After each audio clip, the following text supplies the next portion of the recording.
Should I start? Yes. Thank you. Thank you for being with us, Minister, over here. Bienvenue, and thank you for your work. My question is actually a question from Senator Wanda Thomas Bernard, a fellow Nova Scotian. In Nova Scotia, the nonprofit sector employs 20,000 people, 68% of whom are women. In April, the Community Sector Council of Nova Scotia conducted a survey which showed the precarity of nonprofits, including increased demand for services for at-risk community members, while experiencing at the same time difficulty operating on insufficient funding. If any nonprofit organizations are forced to close due to losses as a result of COVID-19, the closures will disproportionately impact the employment and livelihood of women, while also detrimentally impacting vulnerable populations served.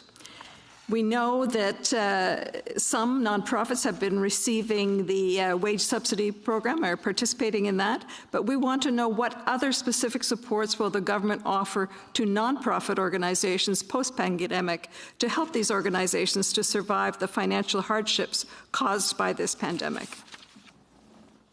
Thank you so much.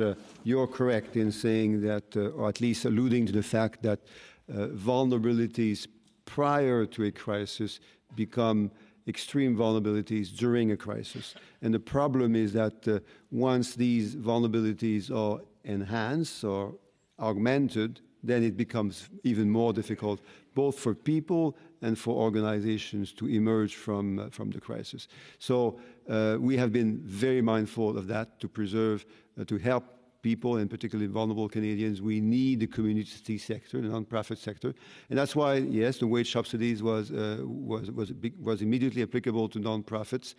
We also created an emergency community fund of $350 million that was delivered to help community organizations. Another $150 million investment at the very start of the crisis to help provide support to women's organizations, because we unfortunately, it's the case that in crisis of this type, women suffer a disproportionate impact of the tragedy. And finally, another $110 million initially quickly announced to provide support to fight homelessness. In addition to that, as you know, the Minister for Gender Equality and Minister for Inclusion and Diversity have been working very hard together so that not only do we provide this support in the crisis, but we also are there to help them after the crisis. So I will certainly share